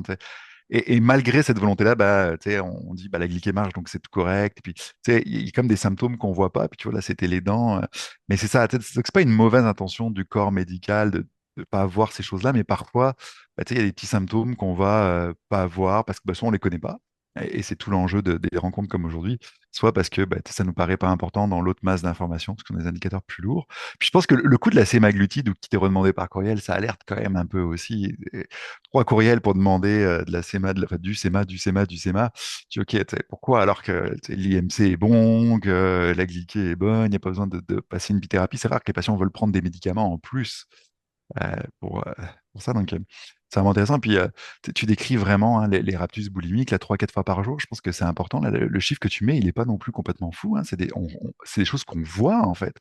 C'est pas une crise tous les mois. Là. Je trouve que ça interpelle beaucoup sur la souffrance réelle, en fait, dont on parle. Elle m'a dit une phrase qui m'a beaucoup marqué. Elle m'a dit qu'elle était passée maître dans la façon de gérer ses raptus boulimiques. C'est-à-dire qu'elle arrivait à trouver la dose d'insuline et le moment où la donner pour que la glycémie ne monte quasiment pas. Ce qui est quand même assez fascinant. Ah ouais. Mais dans les crises de boulimie qu'on peut avoir, dans ces accès purgatifs, comme on les nomme là en langage DSM-5, tu sais, moi j'ai des patientes qui se pesaient avant, après la crise de ce qu'ils mangent et de ce qu'ils vont vomir pour être sûr d'avoir bien tout éliminé, qui vont savoir où ils en sont de leur vomissement par rapport à avoir éliminé les aliments, puis dans des souffrances qui sont incroyables. Donc, tu sais, utiliser la gestion de l'insuline pour compenser cette crise-là, bah, c'est une stratégie qui peut apparaître efficace initialement, mais comme tu le dis aussi, qui quelque part amène beaucoup de souffrance. Puis, tu sais, je pense que rétrospectivement, je comprends tout à fait la patiente. Là, elle arrive dans une nouvelle équipe de soins, elle rencontre des gens. Je pense qu'il y avait un véritable désir, parce qu'elle a quand même laissé passer le message sur les dents, qui est pas banal. Elle me rappelle, elle m'a même, je me rappelle très bien, puis je crois que je l'ai mis sur la diapositive, elle m'a même expliqué qu'elle s'était endettée Mm. pour cet élément-là. Mais moi, j'étais un petit. Puis pour elle, c'est très difficile tout de suite de dire, ben moi, j'ai demandé l'équipe de changer l'équipe de soins parce il y a ce problème que je cache à tout le monde. Que je veux vous dire. Donc, je crois que en fait, elle s'est comportée d'une façon tout à fait normale au sens dans les circonstances. Elle a passé un petit message que j'ai pas attrapé au début, puis elle a dû rentrer chez elle et se sentir extrêmement coupable en se disant, je vais pas repartir avec une autre équipe de soins qui me dit, parce que moi, Diabète Canada m'explique, puis j'ai rien contre Diabète Canada, c'est si l'hémoglobine glyquée est bien contrôlée, si la pression est contrôlée, si le cholestérol est contrôlé, avec éventuellement ces traitements qui agacent beaucoup les patients pour protéger le cœur et les reins. Et si le bilan des complications est à jour, all is good. Ce qui était exactement le cas de cette patiente-là. Là. Donc, effectivement, c'est la demande après pour l'Ozempic puis les courriers électroniques. Donc, je pense que rétrospectivement, elle s'est comportée. Je ne vois pas comment elle aurait pu arriver bille en tête en me disant, bah, vous savez, c'est ça mon problème, regardez pas. C'est possible, ça aurait été confortable pour moi, mais je pense pas que ça aurait été. Je comprends très bien son comportement. Mais je pense que ce qui est intéressant là-dessus, quand tu dis les recommandations de Diabète Canada, c'est quelque chose qui est ressorti souvent dans les discussions qu'on a avec les patients, le fait que c'est très glucocentré, la gestion du diabète, et que des fois, on oublie de juste poser des questions au-delà d'eux, puis on l'entend souvent, surtout dans le monde médical adulte, que les conditions sont les, les, euh, les consultations sont courtes et souvent focusées sur l'hémoglobine glyquée, sur ben, si la glyquée est bien, tout va. Puis je pense que c'est le fait que tu lui as ouvert la porte à t'écrire et à te recontacter a probablement aidé à développer un lien un peu différent que si tu l'avais vu uniquement en clinique où elle n'avait pas le temps nécessairement, où elle se sentait pas confortable d'aller plus loin dans son intervention. Donc, je pense que tu, tu l'as réchappé rapidement, ta patiente, et puis t'as montré qu'il faut aller au-delà de l'apparence que l'hémoglobine glyquée nous donne. Euh, ça dit réellement pas tout. Sans que ce n'est pas du tout relié à ce cas-là, mais aussi basé sur une certaine expérience. Je pense qu'on doit penser à un enjeu de détresse psychosociale, parce que des fois, ça peut être social. Quand un patient a d'un seul coup une hémoglobine glyquée qui bondit de plusieurs points, là, d'un coup, d'un rendez-vous à l'autre, là, j'ai tendance à penser souvent que l'hémoglobine glyquée est le reflet de l'âme, surtout quand elle a été relativement proche de la cible ou à la cible, puis que d'un seul coup elle monte de beaucoup. Dans mon expérience, c'est très souvent le reflet soit d'un problème de santé mentale, soit ce que j'appellerais d'un accident de la vie, séparation, qui peut lui-même amener à des problèmes de santé mentale, perte d'emploi, stress financier et ainsi de suite, là, qui peuvent être, c'est vraiment dans mon expérience, quelque chose auquel le clinicien doit attacher de l'importance et bien avant de dire, bon, on va monter les insulines, de dire qu'est-ce qui se passe et de prendre le temps d'écouter la réponse parce que souvent la réponse est beaucoup plus là que des fois la réponse ça peut être un travailleur ou une travailleuse sociale, quelqu'un qui va aider à restructurer un plan financier avec des dettes qui est en train d'étrangler le patient et ainsi de suite. Ça peut être des reflets très différents alors que je trouve qu'on a souvent on est formé pour dire bah, les glycémies sont hautes, votre glycémie le matin est haute, on va augmenter l'insuline basale avec un sous-titre qui est pourquoi l'avez-vous pas fait vous-même depuis le temps qu'on vous en parle. Et ça aussi, c'est un symptôme que je vois en consultation si le patient n'a pas changé ses insulines alors qu'il ou elle avait l'habitude de les ajuster, qu'il ou elle est un peu comme figé dans son traitement, c'est souvent qu'il se passe autre chose. Je dis pas que c'est systématique, mais l'hémoglobine glyquée qui monte, les insulines qui sont plus adaptées, l'apparition de complications aiguës qui se répètent, un peu comme dans ton cas là, d'acidocétose ou d'hypoglycémie sévère successives. Il faut des fois aller chercher bien au-delà de la gestion du classique du diabète.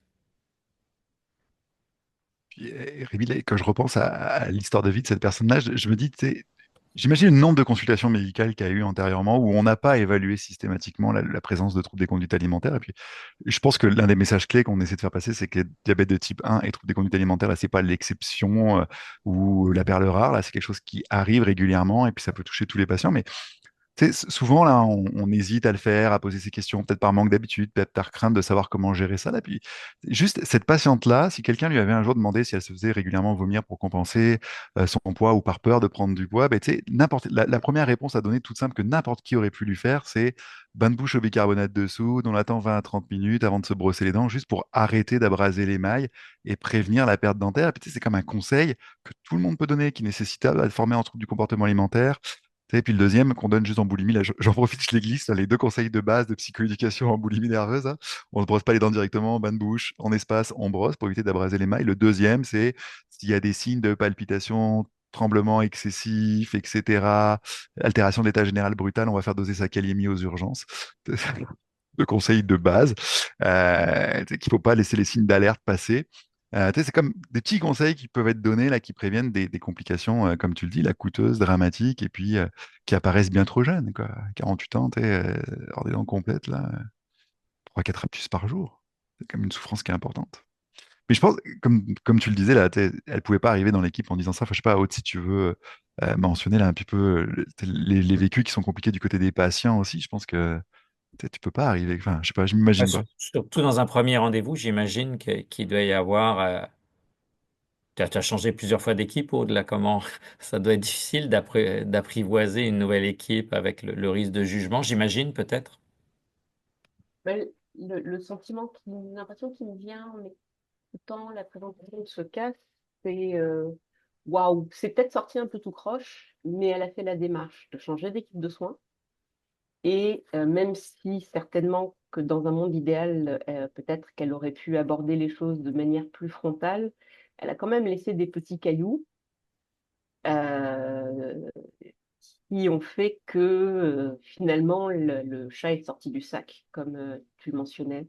Je pense qu'une chose qu'il faut pas sous-estimer, c'est le poids de la honte et de la culpabilité dans le fait de développer un trouble du comportement alimentaire quand on vit par ailleurs avec le diabète de type 1, euh, parce que, comme on le mentionnait, l'alimentation et le contrôle de l'alimentation fait partie intégrante du traitement et on a l'impression de se planter deux fois.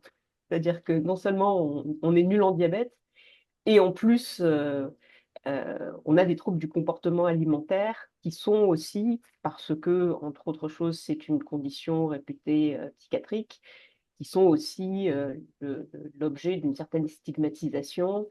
On risque de se faire reprocher d'être trop obnubilé par son poids, de se laisser trop facilement influencé par les diktats sociaux qui existent. Hein. Il ne s'agit pas de le nier, mais arrivé à un certain âge, les troubles du comportement alimentaire, c'est mignon et compréhensible chez une jeune adolescente, mais chez une femme assurée, fonctionnelle, professionnelle, peut-être mère de famille, etc.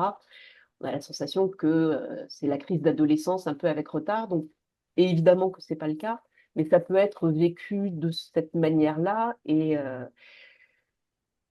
en fait, pour une patiente comme celle-ci qui a eu le courage de chercher de l'aide, combien est-ce qu'on en a qui échappent? Tout simplement parce que aussi, et ça c'est quelque chose qui me paraît vraiment crucial, dans il y a une telle surreprésentation des troubles du comportement alimentaire chez les personnes vivant avec le diabète de type 1, femmes et hommes, qu'en fait, pour plusieurs personnes, découvrir qu'elles ne sont pas les seules et que peut-être qu'en fait, ce ne serait pas uniquement de leur faute, qu'il y a quelque chose quasiment dans la pathologie au sens organique du terme. On parlait des variations de la glycémie et le fait que, oui, tu sais, Rémi, ce que je pense de la règle des 15 grammes, 15 minutes quand on fait une hypoglycémie. Quand on fait une hypoglycémie, dans certaines circonstances, parfois, même si ce n'est pas une hypoglycémie en dessous de 2, on a quand même l'impression qu'on va mourir, on a des choses à faire, on n'a pas le temps, et là, on a l'impression qu'on va s'évanouir. Et donc, n'importe quoi qui se mange, y compris le chat, est susceptible de finir au fond du gosier. Et en plus, bah, on est en hypoglycémie, donc pour quelqu'un qui a un excellent contrôle de son alimentation, là c'est open bar, c'est ah, je suis en hypoglycémie, donc je vais pouvoir etc. et là, il y a de la enfin, comment dire, on a souvent des remarques de la part des professionnels de la santé qui nous expliquent qu'être en hypoglycémie ne doit pas être l'occasion de se gâter. Le problème, c'est que l'occasion de se gâter quand on est diabétique de type 1 avec la nourriture, c'est assez rare. Donc, il y a peut-être un côté un peu puéril, mais c'est enfin j'ai le droit de pouvoir manger ce que je m'interdis de manger le reste du temps. Mais de facto, la situation d'hypoglycémie fait en sorte que c'est pas le moment dans la vie où on est le plus rationnel. C'est pas, les situations d'hypoglycémie ne sont pas les situations dans lesquelles j'ai pris les meilleures décisions de ma vie. Donc, cognitivement, on est un peu en souffrance. Demander et s'attendre à ce que, et j'ai pensé, Sylvain, pour le cas de ton patient qui parfois prenait jusqu'à 100 grammes de glucides, euh, bah, parfois, en fait, c'est complètement dérégulé et on n'a plus la maîtrise. Là, le cerveau dit, je suis en train de mourir, je sens tous mes petits neurones qui meurent les uns après les autres, je vais manger jusqu'à en avoir mal au cœur et c'est là que le signal va arriver parce qu'on mange très très vite. Euh, donc tout ça pour dire que c'est compliqué, mais ça, je crois que tout le monde l'aura compris. Il ne faut pas non plus soupçonner ou aller soupçonner derrière quelqu'un qui va très bien, que nécessairement il cache quelque chose. Derrière tout perfectionniste, il y a nécessairement un trouble problématique. Chez les patients qui vont très bien, je pense qu'il ne faut pas en déduire que c'est parce qu'ils ont un diabète facile à gérer, en revanche.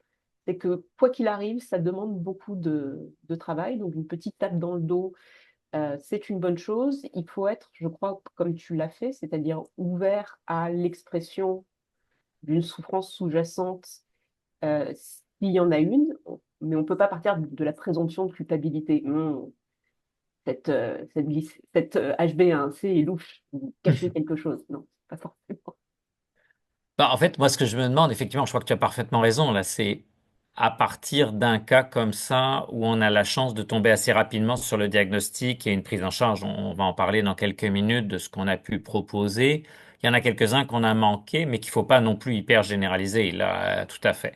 Je vous entendais plusieurs fois, c'est revenu là sur le traitement de l'hypoglycémie, anecdote que j'ai souvent racontée, mais qui m'a beaucoup marqué. Le patient qui a pris le plus de glucides après une hypoglycémie en panique a pris une canette de sirop d'érable au complet. C'était du temps des glycémies capillaires. Et il m'a appelé le lendemain en me disant, Docteur Vezac, quand maintenant que je fais une glycémie, mon glucomètre me dit bonjour. Jusqu'à ce que je comprenne que le glucomètre disait high, H-I, au-dessus de ce que je peux mesurer. Et c'était le fameux high bonjour qu'il faut faire. Je crois en plus, puis je voudrais faire allusion à ça, là, c'est une plainte fréquemment exprimée par ces patients qui vivent des troubles du comportement alimentaire. Puis là, on en a vu deux sur tout le spectre que Dr Issetta a rapporté tout à l'heure. C'est la difficulté, quand ils vont dans des ressources spécialisées en troubles du comportement alimentaire, d'arriver à faire valoir les spécificités du diabète de type 1. Donc, ils se sentent des fois doublement incompris par des ressources qui cherchent à les aider et qui ont des très très bonnes ressources, mais le diabète de type 1 vient complètement troubler la relation de ce point de vue-là, et c'est quelque chose que j'ai souvent entendu à quel point ils sont pas vraiment bien compris par certaines personnes en diabète de type 1 qui vont insister sur le 15 grammes 15 minutes, le calcul des glucides, le 50% de glucides dans l'alimentation et ainsi de suite, et qui donc sont pas bien outillés pour le trouble. Et par contre, à l'opposé, des gens qui sont bien outillés pour le trouble du comportement alimentaire sont pas forcément bien outillés non plus pour le diabète de type 1. Donc, c'est quelque chose que j'ai souvent entendu de la part des patients. Je dis pas que c'est le cas partout, mais quelque chose qui peut arriver. Et c'est quelque chose qui, oui, qui arrive. Mais ouais, c'est tout l'enjeu de communiquer mieux entre les différents champs et puis de remettre le patient au sein de l'écoute, hein. Je pense que le patient nous le dit, lui, qu'il a les deux. Je sais pas, toi, Anne-Sophie, est-ce que dans chez cette patiente-là, il y a des enjeux particuliers? Toi, tu verrais côté nutritionnel, là, on a parlé de beaucoup de choses. Est-ce que... Ah, t'es en mute. Ton micro, Anne-Sophie. Désolée, il y a un peu plus de bruit là où je suis en ce moment. Il n'y avait pas beaucoup d'informations à ce niveau-là, mais clairement, il y aurait à discuter des éléments qui déclenchaient ces éléments de crise boulimique, c'est certain. Puis il y aurait une intervention nutritionnelle à faire conjointement avec la prise en charge de ce trouble du comportement alimentaire-là. Mais je pense qu'on va y arriver dans l'intervention. Donc, Oui, je ne sais pas juste, si c'est là qu'il faut aller, mais ouais. ouais, non, ça me fait penser, et j'étais en train de repenser au module de la thérapie de Fairburn, là, qui est une des thérapies cognitives comportementales de base qu'on utilise en trouble alimentaire. Puis est-ce que tu disais, Rémi, sur le manque parfois de possibilités d'interaction entre le diabète et puis les soins psy. Là, dans cette thérapie-là, par exemple, le premier conseil qu'on va donner, c'est de manger toutes les 4 à 6 heures et de jamais laisser plus d'espace entre chaque repas. Puis je me dis, tu sais, dans une patiente qui a peur de voir ses glycémies variées, qui doit prendre en compte cette nouvelle donne, cette injonction, je me dis, je suis même pas sûr que ce soit le meilleur modèle, alors que c'est le modèle le plus établi en trouble des conduites alimentaires pour la prise en charge. Mais en effet, on peut passer sur la slide suivante, sur l'intervention Justement, de Rémi. de parler, moi j'ai vu le même genre de choses une seule fois dans ma carrière, mais ça m'a beaucoup marqué avec quelqu'un qui avait des comportements, un contrôle glycémique aussi bon et des comportements aussi extrêmes en termes d'activité physique. C'était quelqu'un qui était capable de monter sur un vélo et qui est un jour arrivé à la constatation en me disant, vous savez, docteur Bazin, l'autre jour, je suis monté sur mon vélo et j'ai pédalé quasiment en continu jusqu'à Gaspé. Je me suis juste arrêté des fois pour dormir 1 heure ou 2 en petite boule sur le bord de la route. Et c'est ce jour-là que je me suis dit, ça ne se peut pas que ça soit du plaisir de faire ça. Pourtant, ceux qui me connaissent savent que j'ai un certain amour pour le vélo.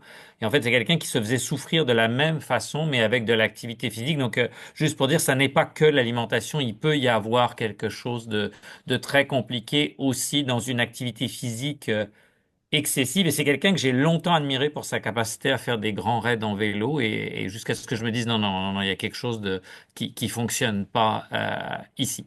Donc, comment cette patiente, on l'a vu, ben, c'est clairement, c'est une patiente qui a de la boulimie. Là, je veux dire, avoir des raptus d'alimentation jusqu'au vomissement 4 fois par jour, 3 à 4 fois par jour. C'est vraiment un élément important. Je me rappelle, elle m'a même dit, si c'est 1 fois par jour, je suis contente, c'est que c'est sous contrôle et ainsi de suite. Donc, en termes d'intervention, ben, la patiente avait très très peur de perdre le lien. Là, en gros, ben, je vous ai pas donné mon vrai visage au premier rendez-vous et ainsi de suite. Donc, ça a été de lui dire, ben, on va être capable de voir. Moi, j'ai la chance d'avoir une équipe multidisciplinaire autour de moi qui peut assurer des présences. Oui, ben, c'est une patiente qui, à mon avis, a besoin d'une prise en charge psychiatrique, mais quelqu'un qui, dans un monde idéal, c'est pas toujours disponible, je le reconnais bien volontiers, connaît la spécificité du diabète de type 1. Pour ça, parce que même si on dit ben il faut pas manger après un repas et ainsi de suite, enfin, il peut y avoir des choses comme ça, ben, c'est une hypo, comme le disait très bien Aude, ben, il va falloir faim, pas faim, risque de boulimie ou pas. Puis il faut reconnaître que totalement en dehors des indications de Santé Canada, il y a des petites séries, il n'y a pas de bonnes études avec un bon groupe contrôle, mais qui semblent montrer que dans certains comportements compulsifs répétitifs, il y a la même chose autour des prises de l'alcoolisme. Euh, L'Ozempic pourrait, chez certains patients, vraiment les aider à gérer les choses. Alors, pas du tout aux doses de 1 mg, des doses souvent beaucoup plus faibles et en y allant extrêmement progressivement et en insistant bien que c'est pas du tout quelque chose endossé par la FRDJ, c'est pas quelque chose endossé par Santé Canada, mais on doit reconnaître qu'il existe quelques articles dans la littérature scientifique qui suggèrent qu'il pourrait y avoir de l'aide. Donc la question de la patiente était loin d'être en dehors des clous, si j'ose dire, et vraiment, par contre, moi, dans son cadre-là, je le ferais en accord avec l'équipe de psychiatrie, dans le cadre d'une prise en charge bien faite et avec une bataille épique avec son assurance parce qu'elle ne vit pas avec le diabète de type 2, donc ça c'est la RAMQ, là, ça va être infernal à faire reconnaître. Donc c'est quelque chose de relativement récent. Là, on a un recul seulement de 2, 3 mois, mais la patiente va pas mal mieux. Puis les glycémies sont toujours aussi bonnes. Donc on est toujours au travers de tout ça. Donc effectivement, c'est quelque chose où il y a, je dirais qu'elle va surtout beaucoup mieux parce qu'elle a réussi à dévoiler son secret qu'elle a gardé pendant extrêmement longtemps et toute la souffrance on peut imaginer toute la souffrance qu'il peut y avoir et le côté de culpabilité de ce qu'on fait et aussi peut-être de culpabilité de ne pas apparaître comme la personne qu'on est vraiment avec son équipe de soins. Je peux qu'appuyer ce que tu dis, Rémi, hein, le fait simplement de nommer que c'est pas une monstruosité, que c'est pas une aberration, que c'est un trouble et que oui, peut-être qu'on ne sait pas le prendre en charge, mais qu'on va aller chercher des gens. C'est comme déjà un soulagement incroyable pour les patients. Je Ben, pense comme que je te dis, pardon, vas-y, Anne-Sophie, vas-y, non, pardon. j'allais dire ce qui est intéressant des deux cas, c'est que c'est des cas qui sont pas le cas classique de la fille adolescente qui développe un trouble du comportement alimentaire avec une perte de poids majeure qui nous a signifié un risque. Ça nous montre des cas ici comme quoi les troubles du comportement alimentaire peuvent toucher tout le monde à tout âge et que ça se limite pas à une problématique chez les adolescentes. Et donc, je pense que c'était intéressant d'avoir ces deux cas qui étaient justement au-delà de ce qu'on voit habituellement ou des images qu'on se fait des troubles du comportement alimentaire. Et parmi des choses que j'ai vues récemment, là, qui me semblent reliées à ça, l'apparition d'un alcoolisme qui déséquilibre le diabète. Là, l'alcool fait partie des choses que l'on a. Et des choses que j'ai vues à plusieurs reprises, des patients ou des patientes qui s'étaient mis à consommer du cannabis sur une base très, très régulière et qui avaient des difficultés à s'alimenter, ça peut vraiment modifier la vidange de l'estomac et même le bloquer complètement sans avoir ces vomissements qui peuvent des fois nous dire, faire dire au patient, non, non, faut absolument arrêter là, mais qui à l'arrêt d'une consommation très régulière de cannabis se sont finalement sentis mieux alors que le cannabis avait été débuté à cause d'un certain mal-être. Ça, c'est des choses que je dis pas qu'on voit toutes les semaines, mais que je dirais que je vois au moins un cas par mois là de personnes qui donc, ça fait partie des questions qu'on peut poser aussi dans des consommations qui se sont socialement normalisées, mais qui peuvent influencer sur le bien-être. Et je pense qu'il y a des patients qui se sentent vraiment mieux avec le cannabis. Je ne veux pas du tout diaboliser le cannabis, mais il y en a de temps en temps où l'arrêt de la consommation régulière fait que le patient se sent beaucoup mieux du point de vue de son rapport avec l'alimentation. Ah oui, syndrome motivationnel. Il arrive le moment où on a beaucoup parlé et puis on va laisser aussi la parole. Christine, je ne sais pas si vous vouliez présenter les ressources, vous.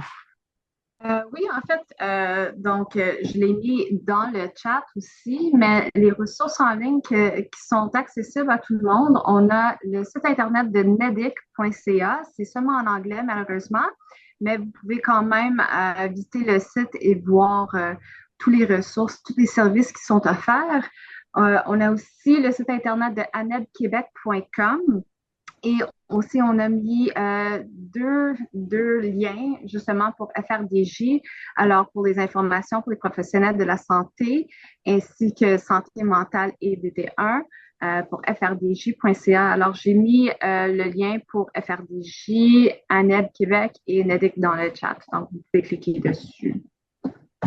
Il y a une question dans le chat que je viens de voir. Je m'excuse, je ne l'avais pas vue avant. Je n'ai pas fait attention si ça fait un moment là de comment gérer l'anxiété importante avec l'hypoglycémie. S'il n'y a pas forcément un trouble du comportement alimentaire, je dirais que de façon très rapide, négocier des cibles glycémiques qui sont acceptables pour le ou la patiente. Là, en bien entendu, ces cibles ne doivent pas comporter un risque d'acidocétose, mais doivent être et de les réviser régulièrement pour ça, équiper le patient avec tous les outils possibles qui vont permettre de réduire le risque d'hypoglycémie, l'insuline qui en donne un petit peu moins, l'ajustement des doses peut-être plus progressif, mettre du Baqsimi, puis y aller vraiment très très lentement et très très progressivement.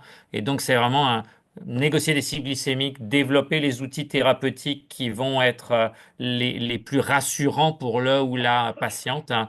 Et puis, ça va aussi avec la négociation des alarmes et ainsi de suite. Et puis après ça, s'assurer que le traitement de l'hypoglycémie sévère est vraiment en place.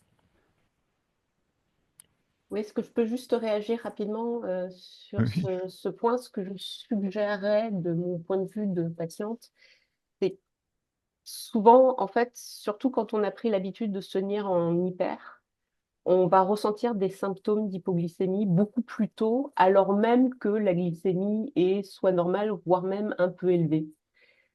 Donc, il faut avoir conscience de ça aussi. C'est que, bon, là, la technologie est quand même vraiment notre meilleur allié. Il faut avoir un plan backup, c'est-à-dire avoir sa brique de jus quasiment greffée. Je pense toujours que les diabétiques devraient être des kangourous vu tout ce qu'on doit trimballer sur nous en tout temps. Ça nous permettrait d'aller sur des plages nudistes sans avoir à porter un sac. On aurait juste une poche, très pratique.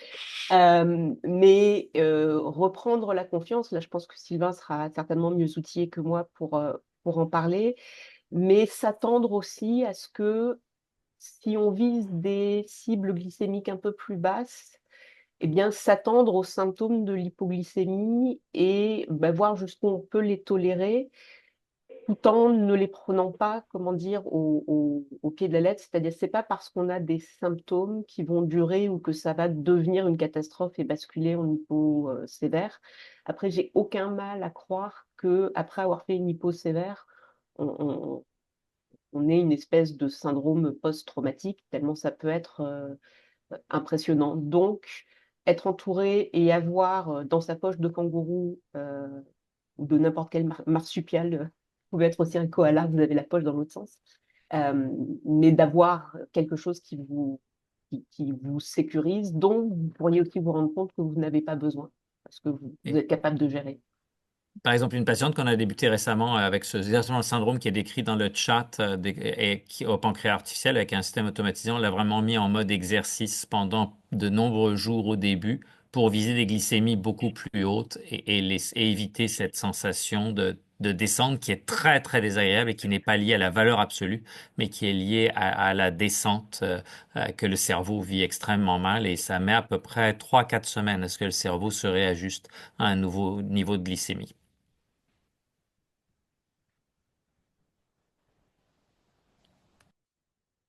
Si, je pense qu'on arrive à peu près au temps qui était alloué pour la rencontre d'aujourd'hui. Donc, il n'y a pas d'autres questions dans le chat. Non, hein, c'est ça. Non, il n'y a pas. J'aimerais par contre juste, je vais mettre un lien dans le chat, puis j'invite tout le monde à remplir le formulaire avec commentaires anonymes, puis aussi remercier tout le monde d'être présent Mhm. aujourd'hui. Merci en effet à tout le monde, tous ceux qui ont pris le temps là, de passer 1 heure et demie de leur journée, j'imagine bien chargée pour venir explorer un petit peu plus en détail ça. Puis j'espère qu'on vous aura convaincu là, qu'il y a beaucoup à faire, mais qu'on peut aussi beaucoup faire et qu'il faut faire sortir de l'ombre un petit peu cette association, moi je trouve Troubles alimentaires DT1, qui est complexe, mais qui prend beaucoup de sens quand on ose en parler. Merci beaucoup. N'hésitez pas à nous dire ce que vous avez aimé et pas aimé, s'il vous plaît. Là, c'est vraiment super important pour qu'on prévoie les prochains événements. Merci beaucoup. Merci.